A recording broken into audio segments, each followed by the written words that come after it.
Hey, Slater Crusaders, America's the greatest country in the world. And what the heck? That's where we are right now. All right, here's the bottom line. If Biden hangs on to Arizona and Nevada, we'll get back to Arizona in a minute because Arizona is super disappointing, as is Nevada in a way, but Arizona, what the heck? Keeping in mind that Maine and Nebraska, how they allot their electors, right? And we don't need to go into it now, but the point is Trump got one elector from Maine and Biden got one from Nebraska. But so if Biden hangs on to Arizona and Nevada, if Trump, guys, throw the map up here. If Trump hangs on to Pennsylvania, but Biden wins Michigan and Wisconsin, right? So if that's the map, Biden gets 270. Exactly 270 electoral college votes. That is exactly 270 electoral college votes. I brought up the Maine and Nebraska because there was kind of some possibility here that if, like a single elector here or there, which would be a 269 tie. But that's not happening, right? The one single electors in Maine and Nebraska are not flipping or anything, so that's that. So it's gonna be probably 270, you guys throw it up one more time, sorry, 270 to 268. That's what it looks like it's going to be right now. Isn't that amazing? So, Michigan, well, let's go. So the last hope, I think right now, and we'll talk about how the gaps that Trump had last night, especially in Michigan and Wisconsin, have disappeared. The last hope is Nevada. Biden is up by 0.6, only about 8,000 votes. But Clark County, Las Vegas is still is the one that still has to bring some votes in, and that's leaning Democrat by quite a bit. So unlikely that Trump will close that gap. But if Trump wins Nevada, that's the last hope. If Trump wins Nevada, then he would win. So let's talk about what happened last night. So Wisconsin. In 2016, Trump beat Hillary in Wisconsin by 22,000 total votes. So going to bed last night, which was, I went to bed at 2 a.m. Eastern time, right? There was 77% reporting. 77% reporting in Wisconsin. And Trump was up 104,000. So 5x his 2016 victory. That's why last night I went to bed in pretty good spirits. Little like, but still pretty good spirits. He was 5 times his lead that he had in 2016. And now Biden's up. Get the latest here. Yeah, Biden's up 21,000 now. So you're telling me last night, 125,000 vote swing? Now, the delay in Wisconsin is because of Green Bay. One of the vote counting machines ran out of ink, and an election official had to run to City Hall to go get more. That's why they haven't really called Wisconsin. Green Bay, here's a little bit of hope. Green Bay, let me confirm Green Bay here. Yeah, Green Bay is 52.7% Donald Trump, 45.5 Biden. So Green Bay, which is where we've yet to count, right? For the absentees, it's leaning Trump, but absentees lean Democrat. And I don't see 21,000 votes being made up in Green Bay. So it looks like Biden's gonna win Wisconsin, just stinking barely. Probably by less than Trump won it last time.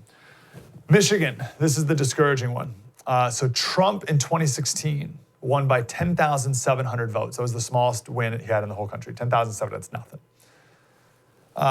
Last night, by last night I mean 2 a.m. Eastern time, with 61% reporting, he was up 289,000 votes. 289,000. And as of right now, they're calling it a tie with Biden in the lead by a little bit. So last night, we'll call it 300,000 votes. Boom, gone. 300,000 vote lead. Lost it. Amazing. And that's all that matters, right? That we can just stop it right there. We'll talk about Pennsylvania just for kicks. 2016, Trump won Pennsylvania by 44,000 votes. Last night, with 66% in, he was up by just under 700,000. And right now, with 75% in, he's still up by quite a bit, 600,000, 619,000. So that one seems like it's going to fall in Trump's favor. And then we'll do Georgia. Georgia's the state that, like, what in the world, Georgia? Like, what was that? Like, the needle, the New York Times needle had like a almost guaranteed victory for Trump in Georgia once the initial results started coming in. And then all of a sudden last night, we were just about to sign off here at the first. So it was 12:30. It was like 12:30 in the morning. New York Times, all of a sudden, ding, the needle went to Biden having a 70% chance to win Georgia. What in the world? So Trump won Georgia in 2016 by 211,000 votes. And as of now, he's up by 104,000. But we still have Atlanta votes to be counted a little bit more. But 104,000 seems like a lot. So I think he'll probably pull out Georgia. But again, it doesn't matter. If Trump loses Michigan and Wisconsin, then that's it. And it's looking like that's the case. So we're going to talk with Scott Hounsel coming up next. We'll get some more details on all that. Let's go over some other takeaways. First of all, the big obvious one is, while this is all very nerve-wracking, and I've gone from very close to nerve-wracking to disappointing. Let me tell you what last night was not. Last night was not a blue wave. Not at all. No one's talking about Florida this morning, right? Trump won. He's going to win by over 3 points in Florida. That's huge. Quinnipiac had Biden by 5 in Florida. He had Biden by 5. And Trump's going to win by 3. What in the world, guys? Maybe the worst poll of the year, and this is saying something. Univision had Trump losing Cubans in Florida by 15 points. And it looks like Trump's going to win Cubans by 40. That's a 55-point swing that they missed on that poll. Brutal. The poll, and that's going to be the big picture of everything, is no blue wave, but also the polling, like, what in the world? Just like make numbers up. I mean, I don't know, maybe they're a little better than COVID modeling, but that's not saying much either. Biden's going to win the popular vote, which isn't a thing, but he's going to win the popular vote by about 2 points. There was I think it was an ABC News poll like a week ago that had Biden up 17. All right, Biden up 17, and it's going to be Biden 2. Most of them had Biden up by about 8. That's hundreds and hundreds of polls that were way off. You're going to hear more about that later. And I hope we never, I hope the whole thing implodes. We'll talk about that coming up a little later too. I hope the whole big media, cable news thing implodes. I hope social media implodes in our country. I hope pollsters, that whole thing implodes. I hope we never hear Nate Silver's name ever again. I never want to hear anything about 538. I don't want to hear anything. I don't want to hear any poll ever. But alas. So polls were wrong. Second point, U.S. Senate. This is great news for the Republicans. All right, let's hang our hat on this. The Democrats wanted to flip the Senate.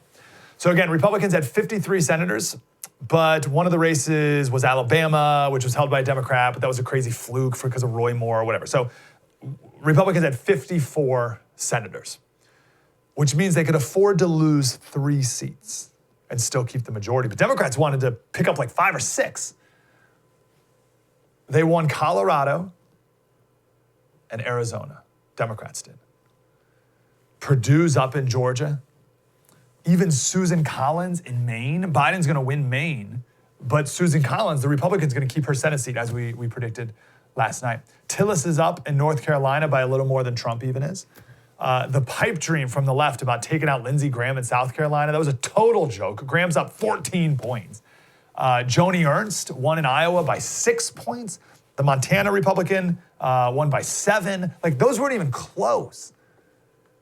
And then how about this on top? A Republican may flip a seat. The helicopter pilot, the Army helicopter pilot, John James in Michigan, is up over the Democrat incumbent by 1.5.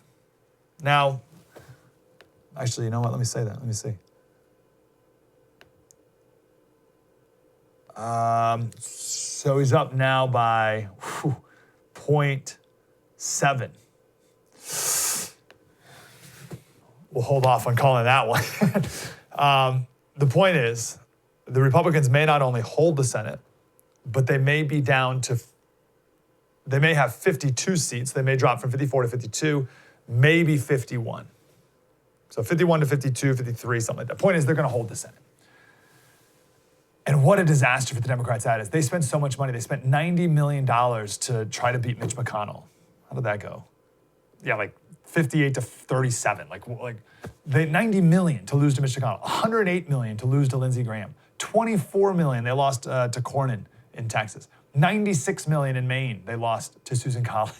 Like, it's tons and tons of money. Outspent the Republicans like 3-1, and they lost. Other sort of good news in the House. The goal for the Democrats was to win 12 seats, to flip 12 seats in the House and extend their lead. They have about 34 House seats advantage, about a 34 congressman advantage in the House. Let me put it like this. There's 198 Republicans in the House. 198 Republicans in the House. The goal for the Democrats was to get that number down to about 180 even. But now Republicans are going to be over 200. The Republicans gained seats. They gained 2 in Miami, of all places. So instead of the Democrats gaining 12, it could be the Republicans gaining 10.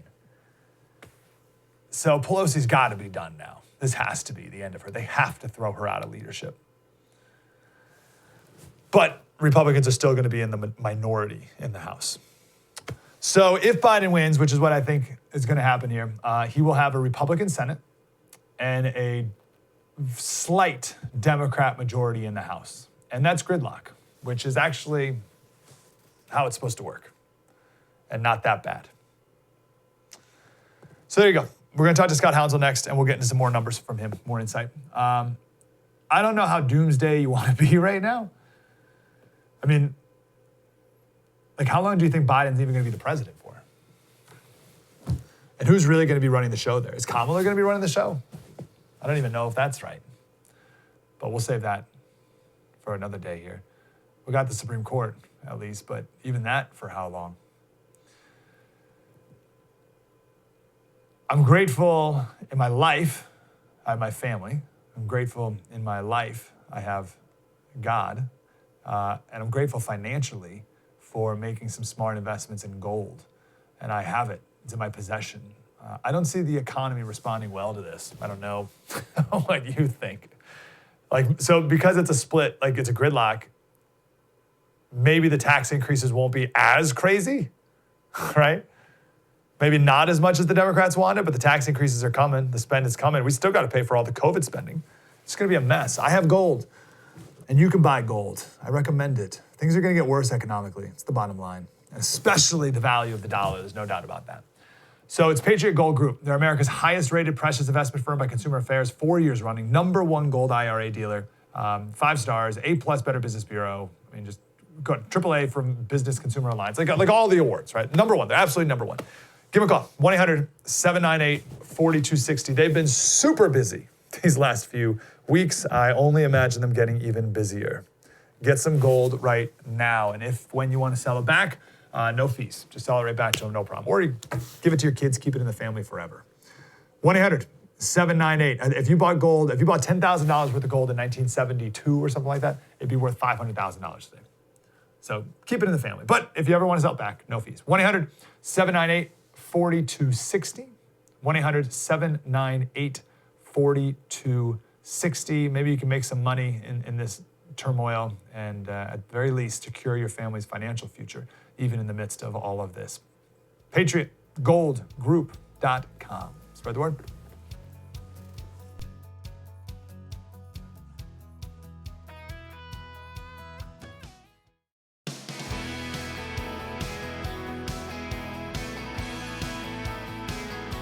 Hey, Slater Crusaders, want to go to our guy, our number guy, our polls guy, Scott Hounsell from Red State. All right, Scott, first of all, I think you're as shocked as most people are, right? I mean, we went to bed last night. We were joking back and forth about, like, can we just get to sleep already? It's like 2 a.m. Eastern. But we went over in the last segment, like, how much Trump was up in these states, hundreds of thousands of votes, and now boom, gone, and now Biden's in the lead in Michigan. Again, there's a lot of things that happened last night that I was very curious about. First off, most of the red counties just kind of cranked out their votes. Now, granted, they're smaller populations, so there's less votes to go through. But a lot of the hoarding, as I referred to it, is occurring in the blue counties in Michigan. So, for instance, in Detroit, which is Wayne County, in Michigan, Biden is currently up like 30,000 or 230,000 votes in Wayne County. On the whole, he's up 9,000 votes in the state. And right now, Wayne County is only at 70% returns. Saginaw County, which is another Biden county, is only at 95% returns. But everyone else seems to pretty much have in their vote. There's a few states here, or a few votes here and there. In Kent County, there's only 82.7% of the returns in, which is a Donald Trump county. But I don't know if there's enough to come back to win that full 9,000 vote margin. Yep, and that would be it. Without Nevada, that's it. Right. Whoever gets Michigan here will win it. Yeah, that's amazing. So what happened with that lead of, I had it here, like 300,000 votes last night?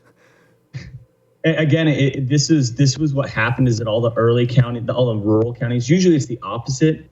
These rural counties will do exactly what we talk about. They'll just go to bed because they're just like, we'll count them in the morning. But they're Trump heavy counties, so they counted them all last night. But the other counties that are the urban counties or the inner city counties, they all postponed their counts until this morning. Yep. So when we all went to bed, they got up at 6 a.m. and started counting again. And we at 3 o'clock in the morning, everything just piled over. Okay. So you think that's going to go Biden? Michigan's going to go Biden? It's still up in the air. It's 9,000 votes. It's not a guarantee that all those, especially day of election stuff, a lot of the ballots that are still being counted were dropped off yesterday. So that means that if they were Republican ballots dropped to a polling place, because heavy Republican turnout on election day, that could carry it. But there's no way of knowing one way or the other. Okay, because that's important. Which of the votes are being counted, right? So you say they're in Wayne County, but what kind of votes? Day of or whatever, but still Wayne County, that doesn't look good. Let's go to Wisconsin. What are you seeing out of Wisconsin now that Biden's in the lead there? In Wisconsin, I think that that's going to probably go Biden at this point. Again, going back to the rural counties versus the inner city counties or the urban counties. Milwaukee County didn't have anything in for a long time. Neither did Green Bay last night. And then about 2:20 in the morning Pacific, so 5 o'clock in the morning, about that time where in Milwaukee, I believe, it's just a huge dump of votes. And it evened out the race quite a bit in Wisconsin and actually put up Biden about 12,000 votes. Currently, he sits up about 21,000. But there really isn't But there really isn't a whole lot of anything else that hasn't been counted for Republicans. There may be a huge cache of votes in this particular county, but I mean, there really doesn't seem to be much. Most of the blue counties still sit. Portage County, Biden's up 0.3 of a point, and there's 90% of the returns in there, but that's not enough to bring it over. Yeah. Okay. Pennsylvania still up 600,000, but I've been hearing there's like 1.4 million still to go. But I'd like to think Trump can hang on to that. No. That's actually a very good. Sorry, I muted for a second. That's actually a very good question. So I'm looking right now at Pennsylvania with, Trump's got almost a 600,000 vote margin currently. If we look here at like Philadelphia, again, 56.1% of the returns in there. And Allegheny County, which is where Pittsburgh is, that's 70.2% of the count. And Allegheny County is not as heavily for Biden as it was for Clinton in 2016. So that is a bright spot on for Donald Trump, but whether or not they all get in. Now, the only thing that I did read last night was that these two big counties don't count all their mail-in until after they count the day of election. So there is a potential that Pittsburgh and Philadelphia are both hoarding mail ballots, which could theoretically throw the race back in a pretty drastic way towards Joe Biden. Okay. That sucks. Let's go to Georgia. Like, I'm just so disappointed. Well, I'm most disappointed in Arizona. Like, I don't get that. But Georgia, like, come on, guys. Atlanta just totally screws that whole state up. So it's pretty close right now. But it was up by like 100,000 maybe? Yeah, 104,000. It's 104,000 right now. Now, the thing that happened last night was DeKalb County, or DeKalb County is they had they were holding back. They were only like 15% returns for hours. Wow. And then all of a sudden, out of nowhere, they had a huge dump, and that put Georgia back into play.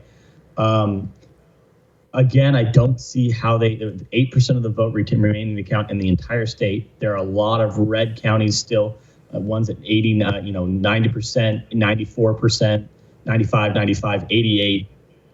There's a lot of red counties that are still lagging on their counts as well. I don't see Biden coming back enough to win. So as we talked about, if Trump holds on to Georgia and Pennsylvania, and Biden wins Michigan and Wisconsin, it's 270 to 268. You want exactly like what in the world, Scott? Right. And by the way, had Trump won just at that point,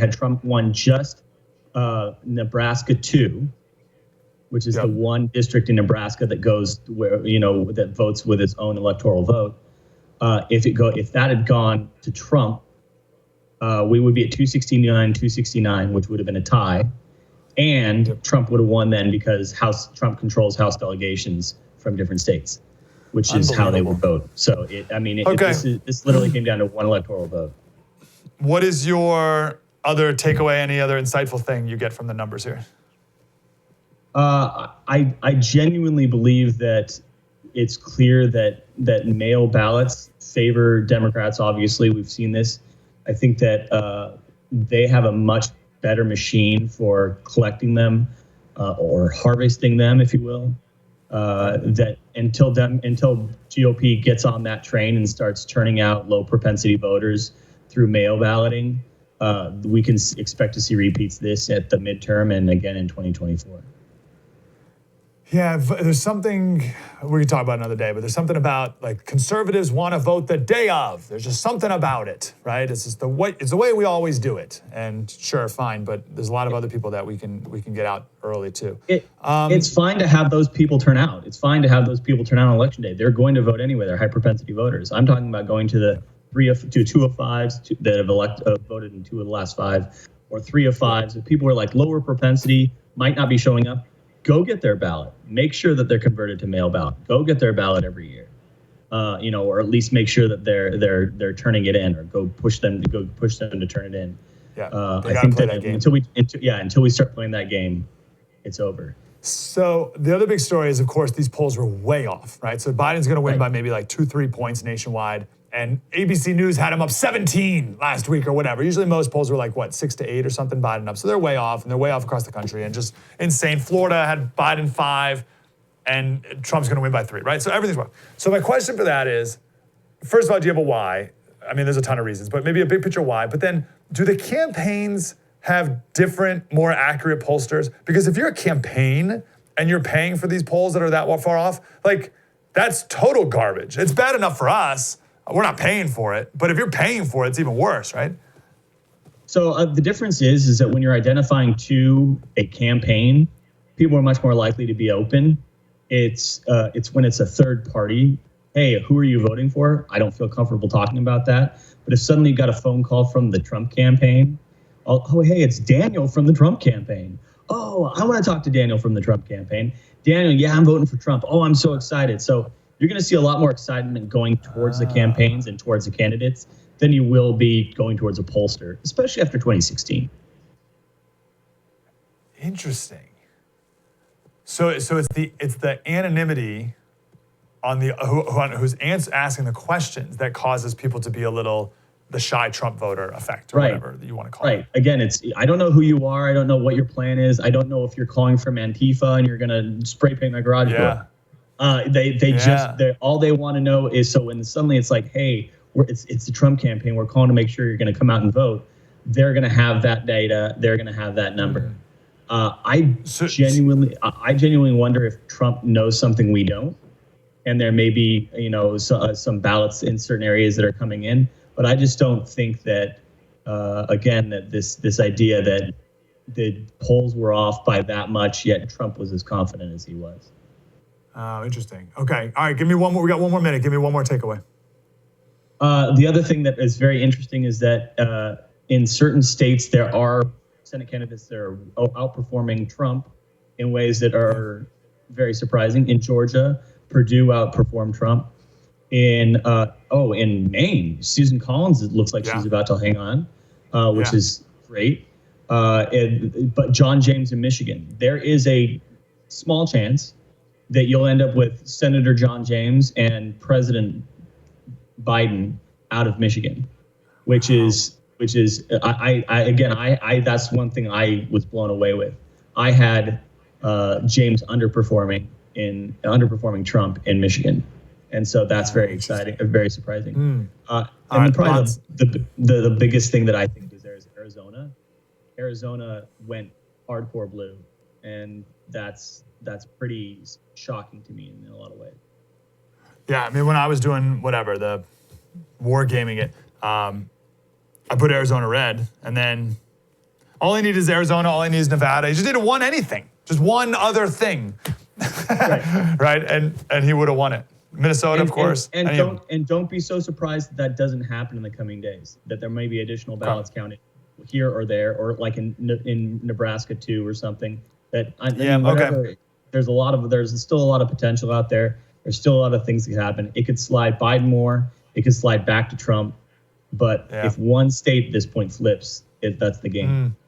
All right, I'll leave out a little hope, and we'll talk lawsuits, I'm sure, coming up here soon. All right, Scott Hounsel, you're awesome. I appreciate you, man. Everyone follow him on Twitter. Just Google Scott Hounsel and Red State, and you can follow him there. Appreciate you, brother. Hey, thanks, Mike. We'll do one last recap here, kind of think big picture stuff, and then we'll talk with former Congressman Dan Hayworth about lawsuits and what that looks like coming up next. It's all coming up. True story. Mike Slater, spread the word.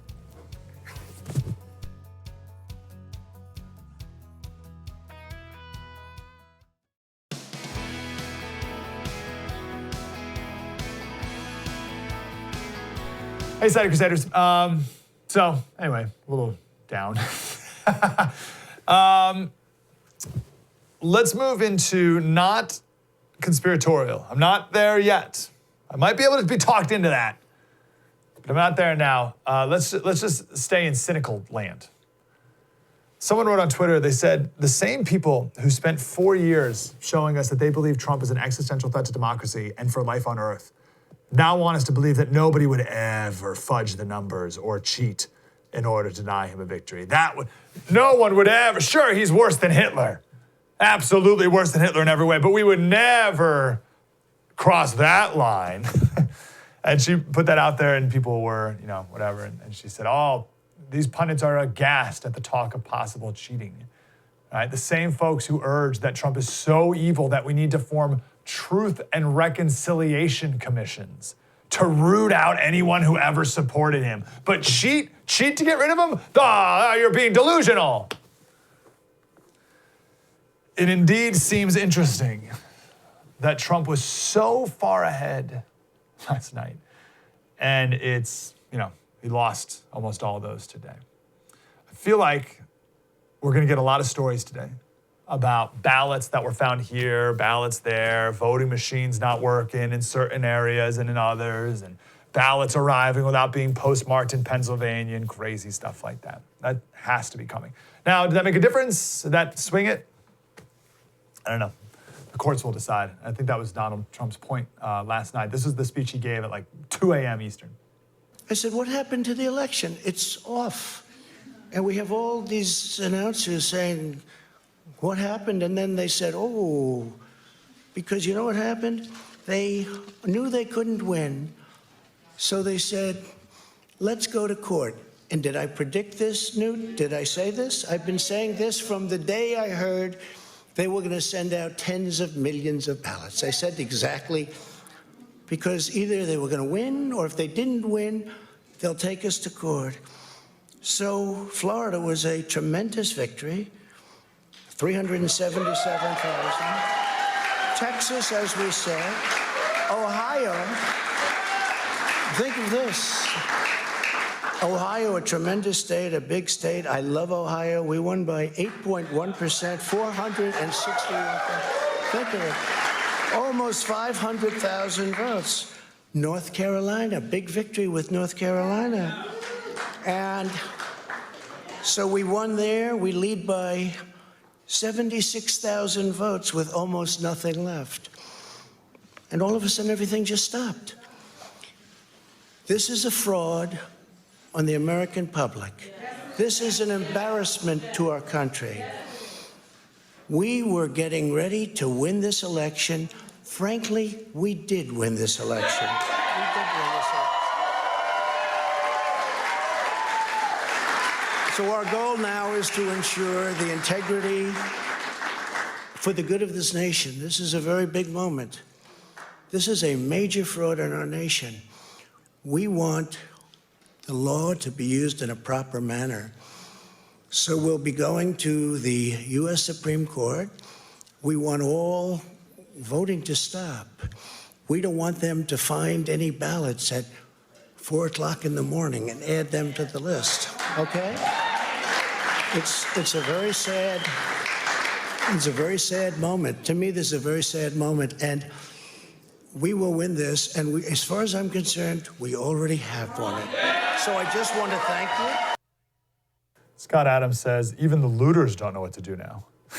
That was pretty weird. You saw some videos of like Antifa last night in DC, and they were all like, kind of like standing around, like kind of milling about in the street with their masks and riot gear and everything. And they're like, oh, I don't know, like what do we do? People are freaking out over some of the things he said there. When he said, frankly, we did win the election. That's not a bad comment when you check out the full context of what he's doing. He's like, oh, look, we won here, we won here. I mean, I think you're right. That's not that bad. He said, we want all voting to stop. He said, we don't want them to find ballots at 4 in the morning. So Biden's team came back and said, oh, the president is trying to shut down the counting of duly cast ballots. Outrageous. And it's like, no, he didn't say he wants to stop the counting. He wants to stop the voting. Right? See the difference? Like, he doesn't want more ballots just magically being discovered, and there's nothing wrong with that, right? But that's the Democrat strategy, right? They're gonna take the position of the moral superiority. They're gonna be aghast and outraged at anything the president says from this point forward. And the social media companies and all of them, right? They're all gonna, can you believe what the president would say? Oh, he wants a lawsuit. And obviously if things were switched, the Democrats would want lawsuits up the wazoo as well, right? So there's gonna be that process here. Scott Adams, he also said, this is 2020, so expect some more twists and turns in the election story even after we get a final vote count. I think that's right. So I'm already kind of past it. I'm thinking a little bit, maybe this is too early, but I don't think so. I'm trying to think a little bit about how to move forward with a Biden win. I'm certain he won't be president long, right? That's for sure. But first of all, the media and the polls were massively wrong, as we knew. And the entire polling industry and media industry should just be completely destroyed. Like, even Fox. Why? What are you watching Donna Brazile for? I mean, you're here right now, right? But like, you want to tune into Fox and watch Donna Brazile give her 2 cents? Fox that called Arizona when like 5 people voted. Like, what's up with them? Any of them, all of them. The media and social media, they are the great dividers of this country. And we just need to boycott all of it. Done with them. Second, no blue wave. No blue wave, no red wave in this country either. Because I'm a conservative, I think it's encouraging how many Trump voters were out there. fighting even against all the cultural forces that were against them. So it's still encouraging. Now, if you're a Biden supporter, you're like, how could even that many people vote for Trump? So there's no red wave, there's no blue wave. We just have a deeply divided country. And I think this morning everyone's disappointed, which again sounds about right for 2020. Right? Everyone's disappointed, everyone's upset because the Democrats were expecting this massive mandate, huge mandate, blue wave, repudiation of the last 4 years. And they didn't get that. They didn't get that at all. And I think Republicans are disappointed because Republicans were super encouraged early in the night. I was. You look at Florida, like we crushed it in Florida. We won Georgia early on, right? The results were looking great. And then like, what? What happened? We ended up losing all these states. So Republicans got excited and then disappointed. So in the end, everyone's disappointed, which is about what we deserve based on how we've acted this last 4 years. All right, there we go. There's still a lot of stories to be learned in each individual state. Like how Biden closed these gaps last night, why counting ballots stopped randomly. Like you do this once every 4 years, Michigan. You guys had to call it a night. Like, and plus we're gonna learn little things about like what was up with Arizona. And there was a ballot initiative about legalizing marijuana. So like, did that turn out more people or whatever, right? So there's different things like that make a big difference. I'm planning for a Biden presidency, which is a Kamala presidency, which really means who's going to be running the show behind her, I don't know. But Republican Senate and only a slightly Democrat House. And honestly, of all the potential scenarios, that's not the worst. It's not the worst. Does that make sense? There could be much, much worse. Not to mention, Hillary could have been president for the last 4 years. I'll leave you with that. And we would have 3 very different Supreme Court judges, right? So there's a few scenarios, there's many scenarios that are much, much worse than where we're at right now. And I'll leave you with the ultimate truth. And I would have shared this no matter what happened last night, and I'll still share it moving forward no matter what continues to happen. Well, first of all, the more people wake up to how bad things are, the better. The worse things get, the better in a lot of ways, right? The analogy I always use is, if public schools were like, meh, kind of bad, but then my kids would probably go to a public school because I wouldn't really want to think about it. But the fact that public schools are so atrociously awful and terrible is like, oh, we're out.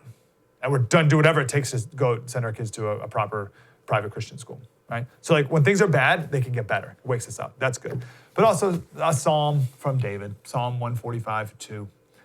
Every day, this is David talking, every day I will bless you and I will praise your name forever and ever. And that will always be true. True story. Mike Slater. Spread the word.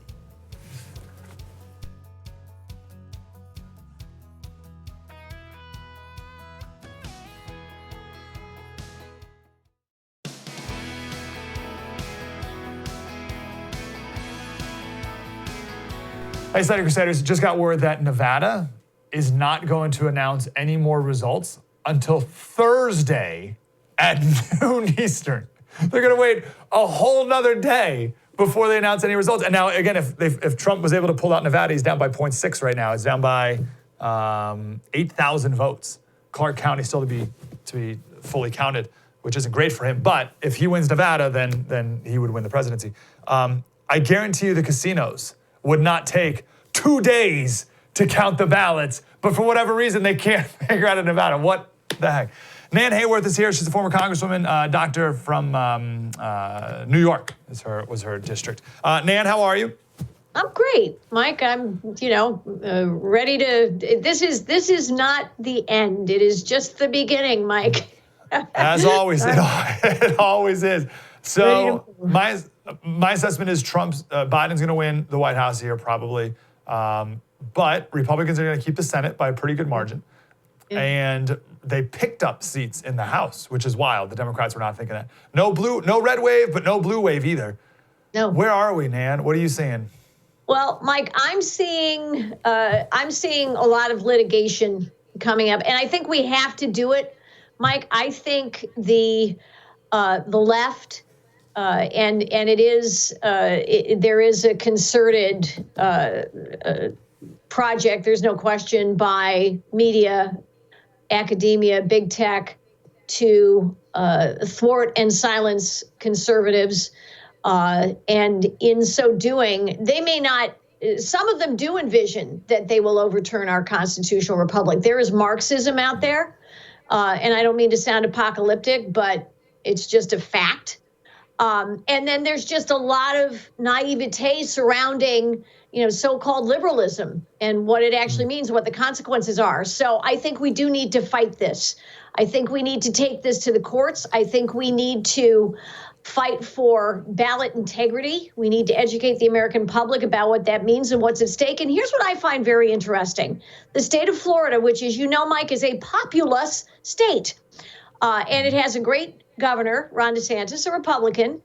They managed to count all of their votes, all of their early ballots, all of their early voting, all of their election day voting, and proved thereby that President Trump actually, yay, hooray, he expanded the Republican tent. He expanded our coalition, right? We have Black Americans, Hispanic Americans, coming on, we've got, everybody, every community, every age group, every demographic. How come that can happen in Florida, right? And not in the upper Midwest, Pennsylvania, Arizona? I find that, it happened in Texas too. I find that very puzzling. Really interesting. You're right. And not only was Florida, they got the results in, they had a almost minute by minute database update of every votes that were coming in throughout the entire weeks prior and day of, incredible database. Right. And even here's Nevada, I don't know, guys, we're gonna have to wait till Thursday. Right. What are we talking about? Oh, go ahead. Sorry. Sorry, I was saying, what would these lawsuits even look like, right? So, and every state's different, and every state has their own kind of wacky laws. Right. But what could a Trump, and let's be real, the Democrats, if the roles were reversed, they'd be going to the court too, right? But they're going to do this all high and mighty thing, like they wouldn't. But, absolutely. Well, again, what would a lawsuit even look like? What are they suing for? And what were the chances that votes could be changed or thrown out because of a lawsuit, really? That's, Mike, that's what we find out. And we're obligated to do this. Jonathan Turley was talking about it this morning, not in terms of we're obligated to do this, but just that there are a lot of legal avenues left to explore. And I think we've got to do that and not simply concede for the sake of calming the waters or whatever, nonsense the left and the Democrats and, their corporate funders decide to throw at us, right? This is what they do. So, we have to prove that, at the very least, we don't go down without a fight. We have to call them out. It's not, I'd rather get on with our lives, but we can't let this stand.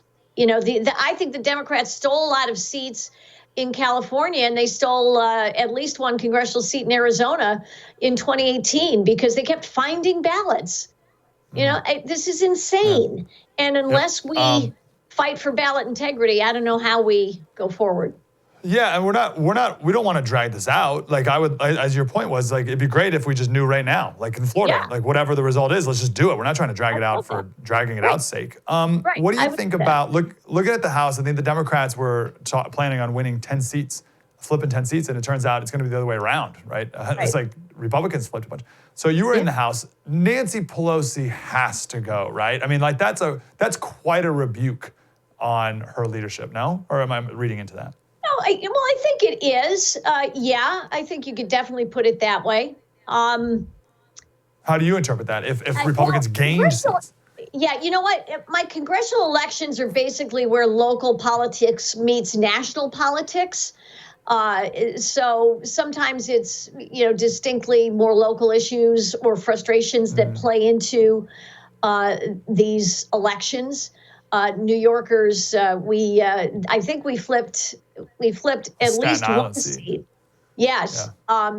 and I was at a friend's election night watch party in Port Jervis, New York, for much of the night. But we flipped at least one seat in New York, and certainly the way criminal justice, so-called reform, bail reform, has gone in the state of New York, it's helped to tear apart New York City. So that probably played a role. I don't think we know, look, when we take national surveys, we know that Americans don't have some sort of great reservoir of love, respect, or support for Nancy Pelosi. I mean, most Americans view her and Congress contemptuously. So it really becomes up to congressional Democrats. And I think, look, she's got, this much I know about politics as well, Mike. It runs on money and vote counting. And Nancy Pelosi is a money machine. Good at that. Yeah, she's good at that. Yeah, my understanding is there's 2 congressional seats in Miami-Dade County as well that flipped Republican, as you noted about how it meets. Okay, well, we got about 2 minutes. What's your big takeaway of the night then, or what? What do we do? What are you thinking? Give me some good news. What is no one talking about, et cetera? Mike, no matter what happens, we are not going away. And we have to recognize that Donald Trump brought together a unique and diverse and magical coalition of Americans with extraordinary enthusiasm for him as a leader because of what he represented, his America First approach, his approach to bold action, his role as a peacemaker, his aversion to involving us in foreign wars. These are things that, and obviously his emphasis on growing the economy. These are things we have to fight for and continue to fight for. Today is not the end, it is the beginning, and we are obligated to continue this. The Democrats should not take these election results for granted, even if Joe Biden manages to pull this off. And that's my takeaway. Now begins the next phase. Yeah, that's a really good point, because perhaps the takeaway is going to be, people like Trump's policies, but they don't like Trump the man. So let's just take Mike Pence and have the Trump policies. Right, so we get the best of both worlds, if you will. But the question is, can someone like a Mike Pence actually win, or do you need someone like? Pence. Right. Oh, totally. Me too. Or do you need like a bulldog like Trump? Right. We've got a great bench, but Donald Trump cannot be easily replaced, if at all. Yeah. So we got a big job. Right. All right, Nan Hayworth, great insight. I feel good. Thank you for being here. You bet. Thank you, Mike. That's good. I appreciate all that. All right. Well, gosh. It's going to be a busy day. We have a lot to do. We'll see you again tomorrow, but keep it right here on The First. True story. Mike Slater, spread the word.